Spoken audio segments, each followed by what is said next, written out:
Now at 9, masks are gone at Ball State University. How the change is affecting students. And Russia's invasion pushes closer to NATO territory. How the U.S. is responding. Spring-like weather today and what you can expect from the last couple of days of winter. Delaware County's only live television newscast from Ball State University's Unified Media Newsroom. You're watching Newslink, Indiana. Good evening. Thanks for being with us. I'm Alex Almanza. And I'm Tara Konieczny. Earlier this afternoon, Ball State announced that men's basketball coach James Whitford will not be returning for his 10th season with the team. Newslink Indiana Zach Greer is here to tell us more. Zach, what can you tell us? Yeah, that's right. After word of Whitford's firing hit the street, many of Ball State's own forming opinions on the ultimate decision to cut ties with the decade-long coach. Hopefully it goes well for the team, because I know even just switching out coaches or switching people in that position, it could influence positively or negatively, the direction of where that team will go. So hopefully it's all positive, and hopefully the team will find, success. I don't know where they go from here, so hopefully the coach does well. I don't know what his plans are, or where he is going, or why he's leaving, but it'll be interesting to see. I mean, definitely we're looking for more wins, yeah. After a frustrating season of 14-17 and a 9-10 record within the MAC, with a first-round exit in the MAC tournament, Ball State needing a change, and some feel the firing was the best option. I think we need to have a new coach that is consistent and is very, I wouldn't say harsh, but they put their team to the highest standard, and we continue to outperform other teams. University officials say they are grateful for Whitford's contributions to the program, wishing him the best for whatever may come in the future. In Muncie, Bryce Dimsevich, Newslink, Indiana. Yeah, guys, and this move was actually a big shock for a lot of students and staff here at the university, but we will have a full statement from the athletic department later on in sports. Thank you, Zach. Well, today students and staff walked through campus without a mask for this first time since the start of the pandemic. Newslink Indiana's Kara Pruzuchek has more on what that means for students. Ball State students and staff revealing the bottom half of their face. For 2 years, the university has been under a face mask requirement, but with cases going down, some schools thought it was time to give optional masks a try. JC Harwell, a senior psychological science major, knows firsthand how this is affecting college students. I think it will encourage better academic performance, better social situations.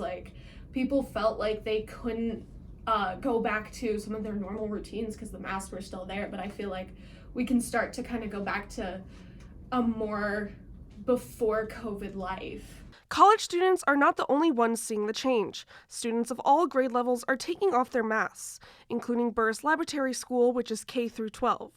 For some of the younger students, this is completely new. Courtney Harnish, the school counselor at Burris, says for some kids, this change is big. They were confused because this was their first time going to school without a mask. So I think there's definitely going to be that learning curve for our kindergarten through second graders who have never done school without a mask. Socially and emotionally, taking the mask off is going to be a change, one that Harnish says could bring some struggles. Some additional anxiety that comes up of this was protecting us, and now that protective layer is gone, so what's going to happen?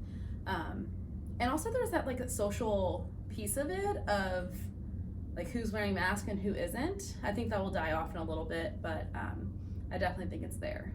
Muncie, Kara Pruzuchek, Newslink, Indiana. Now, this decision followed on other universities in the state, including IU and Purdue.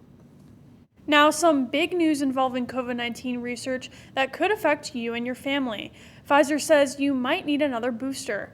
Pfizer also says it hopes to have a COVID-19 treatment available for most kids before they head back to school this fall.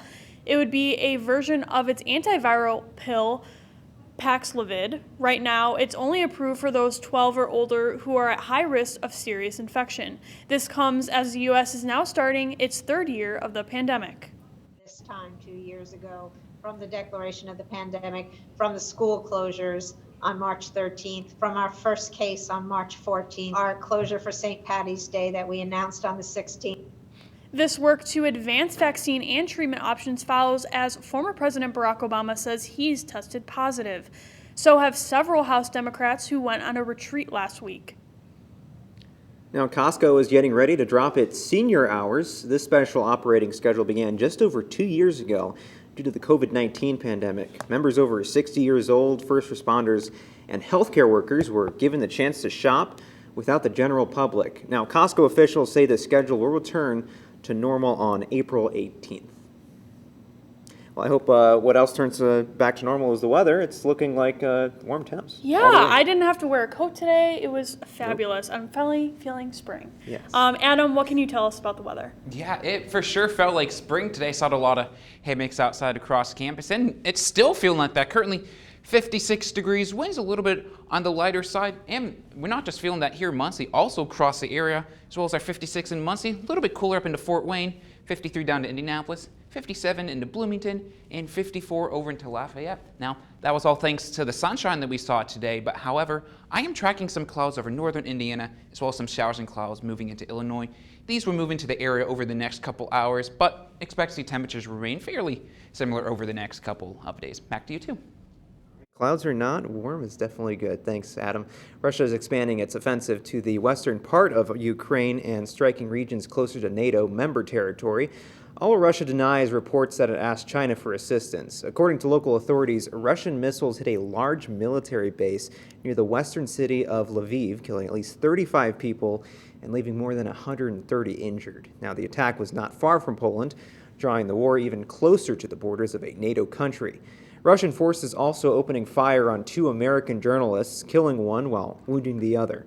According to Kiev police, U.S. officials say Russia has asked China for military support, including drones and economic assistance. Both countries deny the request was ever made. We will not stand by and allow any country to compensate Russia for its losses from the economic sanctions. The 4th round of talks between Ukraine and Russia were put on hold until tomorrow. Ukrainian President Volodymyr Zelensky will speak directly to United States Congress members Wednesday. That's according to a letter sent to House and Senate members from Speaker Nancy Pelosi and Majority Leader Chuck Schumer. It comes amid Russia's unprovoked and deadly invasion of Ukraine, and as Ukraine continues to press President Biden for more assistance as it fights back. In their letter, Pelosi and Schumer reaffirmed support for Ukraine. More than 2.8 million people have fled Ukraine since Russia's invasion began. The UN says people continue to flee the war every minute and need continued support. Some countries, like the UK, are offering monthly incentives to host the refugees. An anti-war protester holding a sign interrupted one of Russia's major state television live broadcasts around 9:31 p.m. Moscow time today. Take a look at this. The sign says, quote, "No war, stop the war, do not believe propaganda, they tell you lies here." Quote, "Russians against war," the last line of the sign says in English. As she was holding the sign, the protester first shouts, "Stop the war," then she says, "No to war." Well, coming up, a spike in gas prices, how President Biden is responding. And red flags about a U.S. recession are swaying. What analysts are discussing next.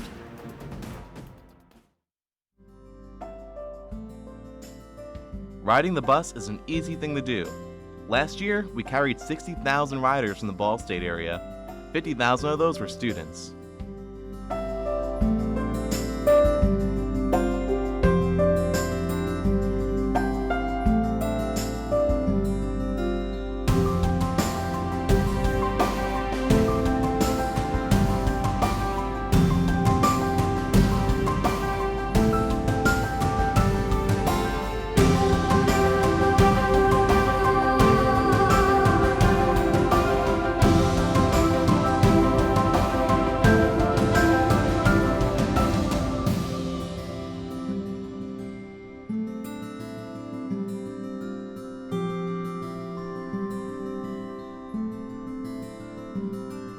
Anywhere you want to go, MITS will take you there.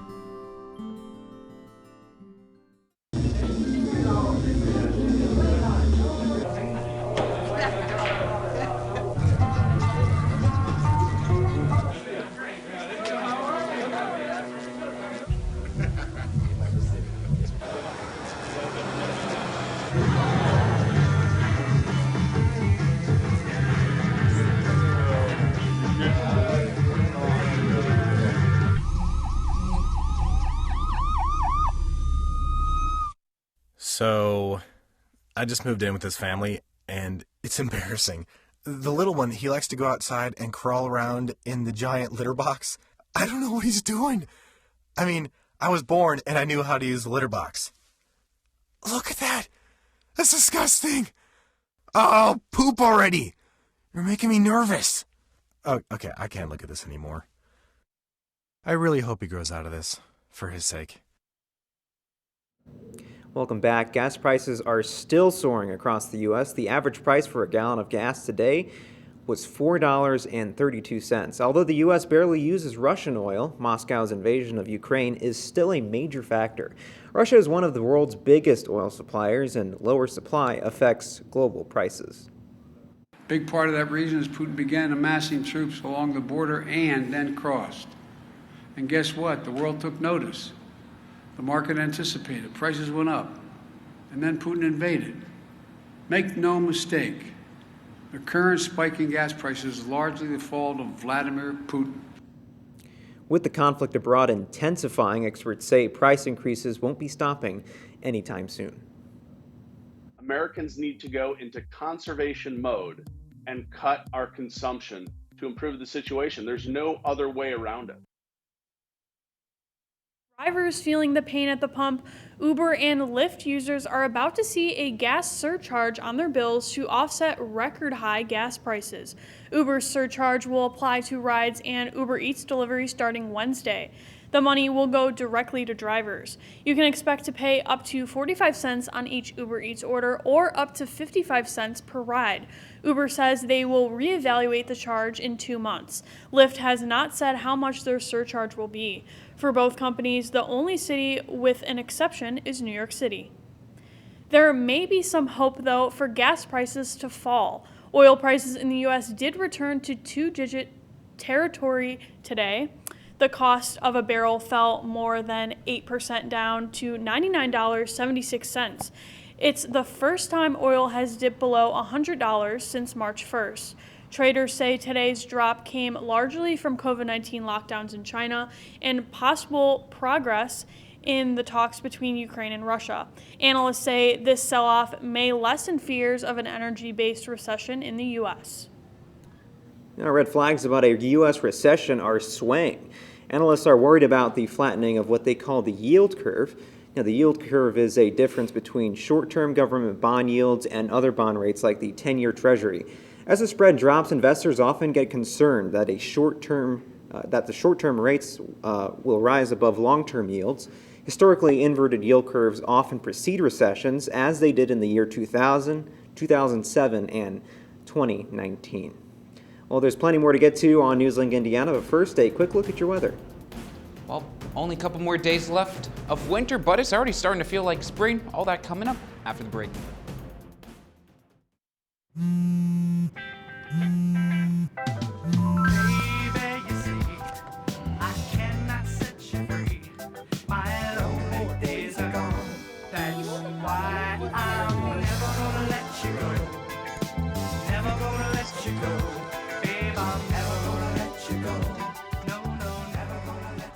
Here you go.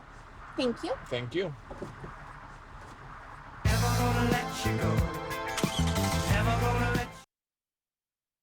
I think it's just vapor with flavor. It won't hurt my kid like cigarettes, right? Vaping is safer than smoking, isn't it? There's really not even that much nicotine in them, right? My kid? My kid knows it's dangerous. Get your head out of the cloud. Today, nearly 8,000 kids will start vaping, maybe even yours. Learn about the dangers at talkaboutvaping.org. Emotes say a lot, but they can't say it all. Think your guildmate is struggling? Try these dialogue options.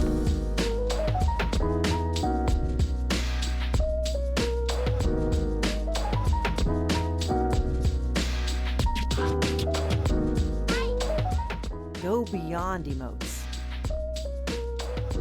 Check in with your guildmates at seizetheawkward.org.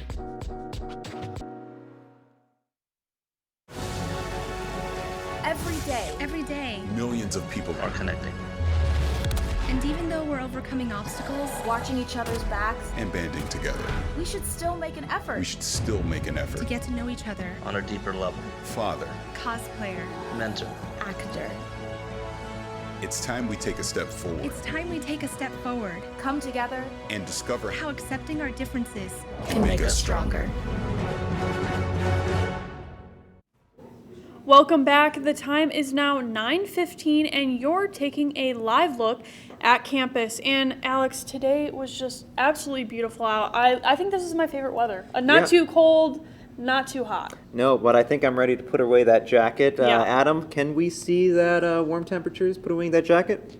Yeah, it was a very beautiful day across campus. We're less than a week away from the first day of spring, 6 days to be exact. So it's going to start to feel pretty nice over the next couple of days, and today's a good example of that. Saw a high of 65 degrees when we normally set at only 50. So all that warm temperatures is thanks to the sunshine and lack of snow cover that much of the eastern U.S. is seeing. But for us here in the Midwest, currently 56 here in Muncie, 47 up into Fort Wayne, 53 in Indianapolis, 55 into Bloomington, and 54 over into Lafayette. Now, that sunshine that we saw today is going to go away in a little bit over tonight and into tomorrow, because I am tracking some clouds moving into the area, some clouds for northern Indiana, as well as some showers and clouds pushing into southern Illinois. That will eventually make its way over to us over the next couple of hours, especially after midnight.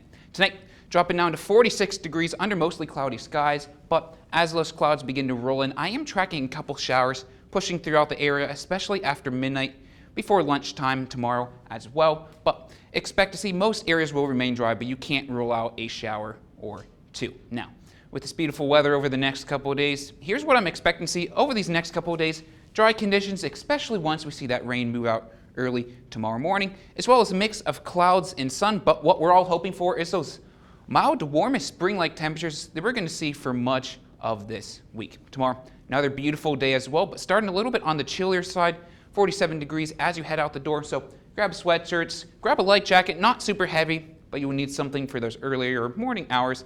But then by lunchtime, up to 55 degrees. So looking to be a very beautiful day tomorrow as well. Maybe be able to shed a couple layers, especially by 5 p.m. Look at this, all the way up to 63 under partly cloudy skies. It's going to be another beautiful day tomorrow, just like today, but just a little bit more clouds. Now, know we just got back from spring break, but classes can be pretty stressful with the beautiful weather. Might as well take a weather break over the next couple of days, and here are a couple of things that you could do. Set up the hammocks. I saw a lot of those across campus today, thanks to the calm winds, beautiful sunshine. If you're looking to be a little more active, check out Ball State's tree trails. If you take a look at the trees that are on campus, they have little plaques on them that will tell you a color and tell you what type of tree it is. Feel free to go explore a little bit. Or if you're looking to get off campus, check out Cardinal Greenways as well. You can go for a run, go for a walk, go for a bike ride as well. I've been there already a couple times when we saw those temperatures up into the 60s and 50s, 70s before spring break. I highly recommend that. Now, taking a look at your mid-7-day forecast, beautiful weather over the next couple of days, 63 degrees tomorrow, but what I'm really looking at is Wednesday and Thursday, these warm temperatures up into the 70s, 70 on Wednesday, 71 on Thursday, warm, but if you want, make sure you take advantage of those warmer temperatures, because however, I am tracking some rain showers moving through the area on Friday. Most areas will see rain on Friday, as well as cooler temperatures for the begin your weekend, and then as we end the weekend, up to 60 on Sunday, and all the way up to 68 to begin your week next week. So, going to be a little bit chilly over the towards the weekend, but until then, it's going to be pretty nice. Yeah, I'm definitely looking forward to the next 2 days, but Yeah, Wednesday and Thursday, I'll definitely have to break out the hammock. Oh, for sure. sure. Thank you, Adam. Well, up next, we have a preview of sports. Zach, what can you tell us? Hey, thanks, guys. Ball State women's basketball accepting their invite to the Women's National Invitational Tournament. Find out who they match up with in round 1 next in sports. Here's your sandwich, miss. Oh, thank you. And your burger. Awesome, thank you. And your bowl of boiling water, sir.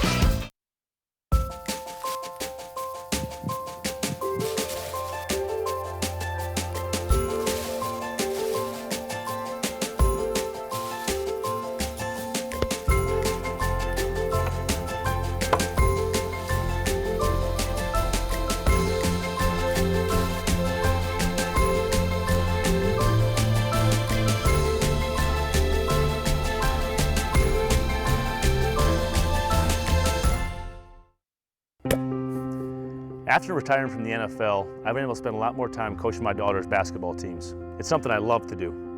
Through our games and our tournaments, we see all types of coaching, good and bad. And it begs the question, do we really know who's coaching our kids? Do they have the proper training and screening it would take for me to be comfortable with my daughters playing for that coach?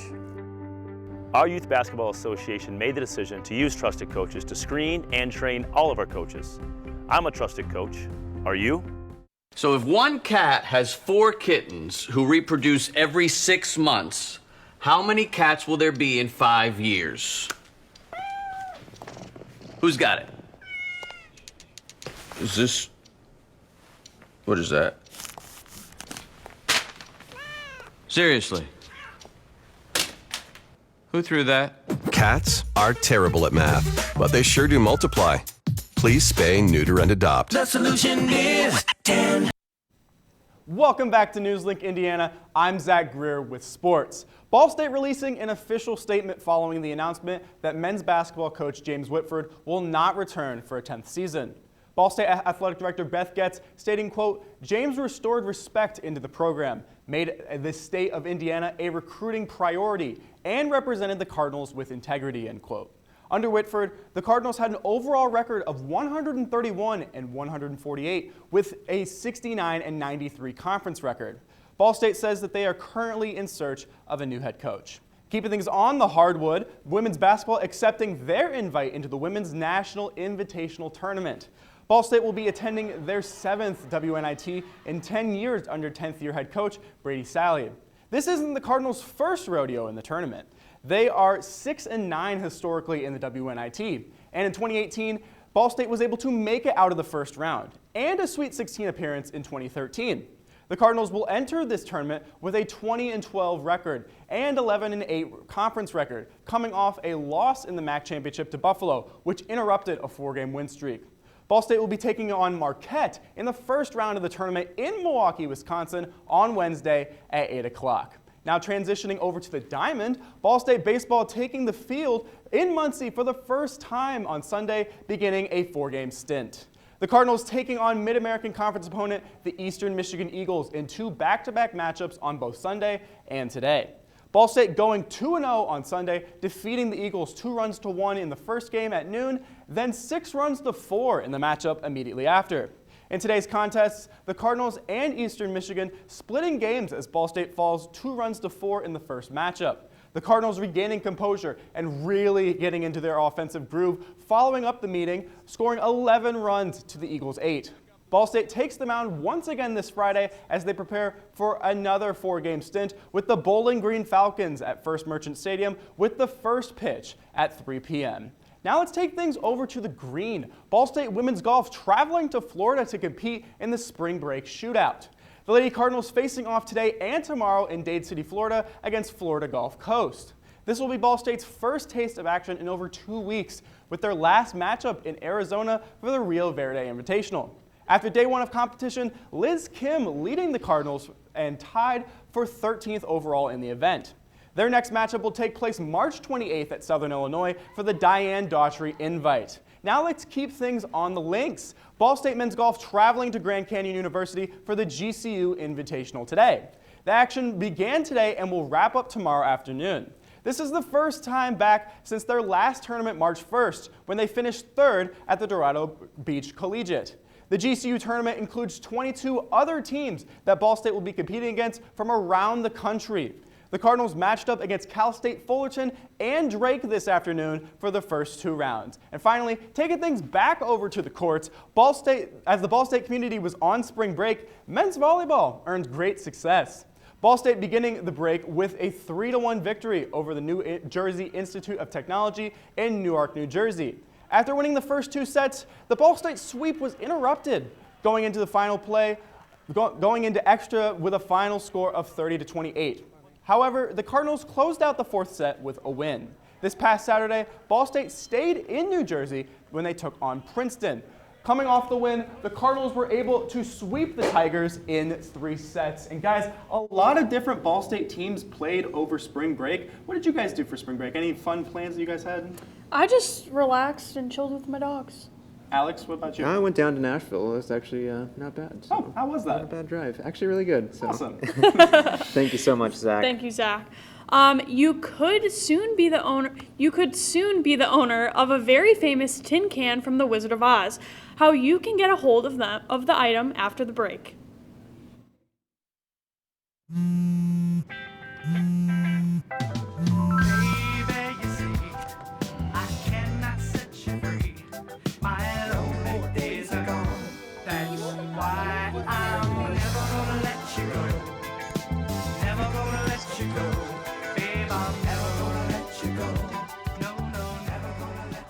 Here you go. Thank you. Thank you.